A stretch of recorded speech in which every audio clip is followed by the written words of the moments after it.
Part of the reason that Bitcoin is attractive to people is because there's a little bit too much tyranny going on. And that's the collusion of large-scale enterprises at the top. To give the centralizers that power, I think it's not a good idea. And the idea that we could develop a decentralized standard of universal value, which is what money is, makes sense. But that doesn't mean it's right. Part of the problem with introducing a radical solution like Bitcoin.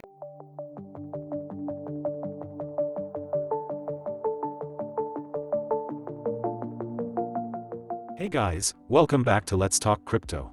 In today's video, Jordan Peterson addresses the topic of Bitcoin in 2023, its potential economic implications, and how it differs from traditional banking. He highlights both the advantages and risks of decentralization, warning that a drastic shift from the current system may lead to unexpected negative outcomes. He wonders if a decentralized economic system could be accepted, as it would push the financial facets beyond politics and no longer be subject to the collective desires of the public. Peterson is an avid supporter of Bitcoin, and believes that as fiat currencies decline it would be a catalyst to increase Bitcoin prices. Peterson has some really thought-provoking ideas about Bitcoin and decentralization. His views show how innovation needs to be weighed against its potential implications on the monetary system, so we're eager to hear his insights about the topic. It's time to hear from Jordan Peterson on his thoughts about the future of Bitcoin and what it means for the financial market in 2023. But before we do, please consider subscribing to our channel, as we bring you daily content on the latest crypto news.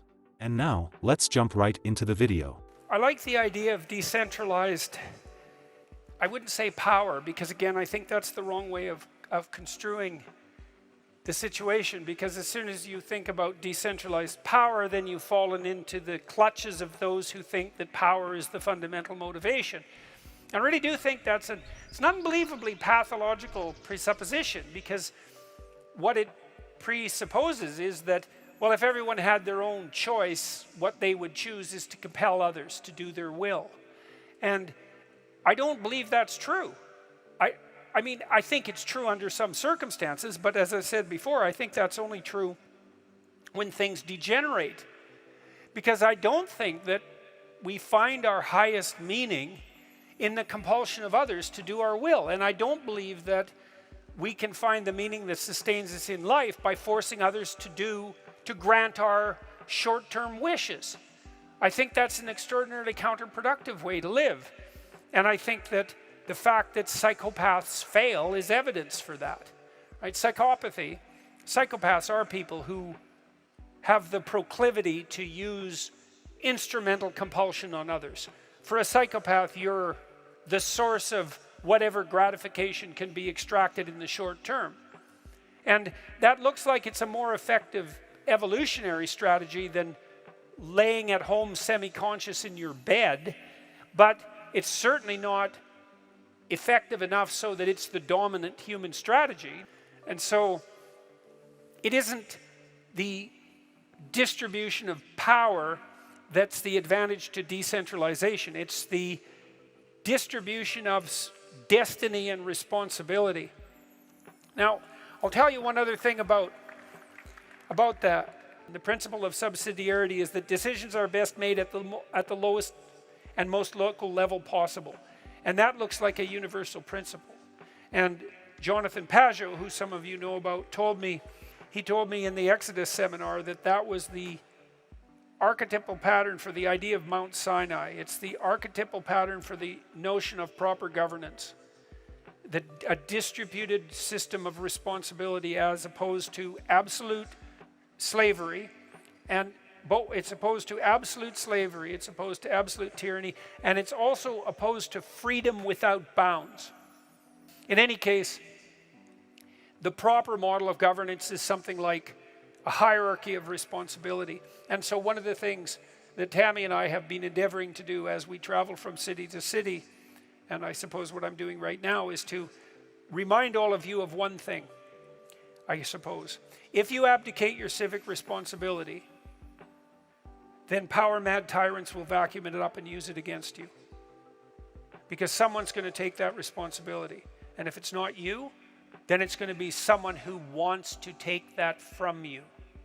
One of the things that's also seemed to happen as people who have abdicated their responsibility in relationship to the religious quest is that they have also tended to abandon their civic duties. And so all of our civic institutions, political parties and businessmen's clubs and sports clubs and all of those and marriages, by the way, and families, they're all disintegrating.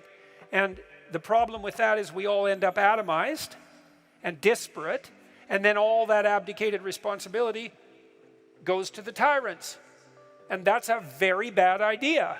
And it's happened time and time again. Part of the reason that Bitcoin is attractive to people is because there's a little bit too much tyranny going on.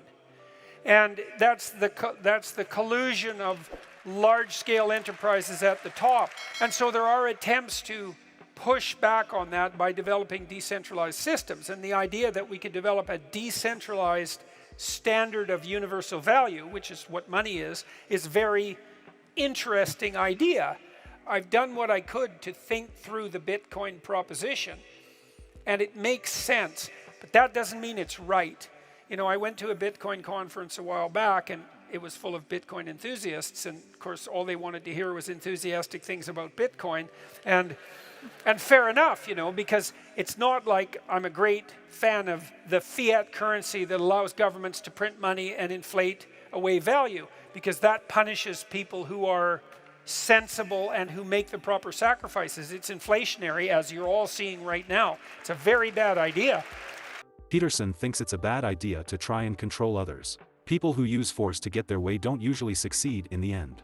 He believes decentralization offers a better approach by not only circulating authority, but also distributing accountability and power. Peterson puts forth the notion of Bitcoin being a decentralized system that questions the authority of large companies and governments. To give the centralizers that power, I think it's not a good idea.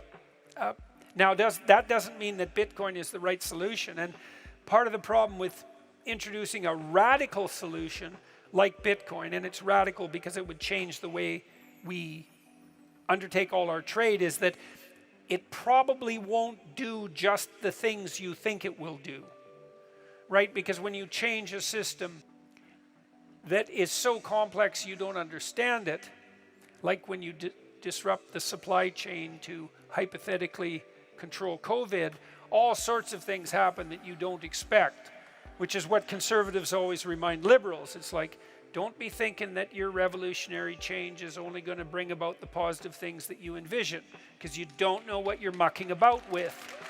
And so we could, in principle, and this seems to be what's happening, is allow a variety of currencies to battle with one another on the competitive landscape. And we sort of have that internationally because every currency has to trade against every other currency. And now we've added cryptocurrency to that mix, and that seems to me to be a good experimental option. And maybe Bitcoin will aggregate to itself the value that its adherents claim, but that remains to be seen, and it doesn't mean it's a pathway without pitfalls. Imagine Bitcoin was successful and all of a sudden we never had any control over, we really never were able to exercise control over our monetary system again. Because that's what it would mean, because it really is decentralized. And if Bitcoin and the blockchain technology truly obtained the upper hand, we would have put our economic system outside of the political domain. Now, you can make a case that maybe that would be an okay thing, right? Because you don't want the standard of value subordinate to political machination. But it also means that it's no longer subordinate to the collective will, the collective express will of the people as manifested in the electoral process. And we don't know if that would be a good thing. And it's a hell of an experiment to run, because you won't know the outcome until you can't alter the results of the experiment. So, you know, I have some investment in Bitcoin because I'm curious about it, and it's a compelling idea. It's a genius idea, but that doesn't mean that it's destined for success. So I'm pro-decentralization. I like the idea that mendacious, short-term oriented, narcissistic, power-mad politicians can't inflate the currency and steal value from people to fund their idiot pet projects. But, you know, revolutionary changes usually bring about radically unintended consequences. So, And I think that's why the marketplace is still toying with Bitcoin, you know, instead of rushing headlong into its embrace, let's say.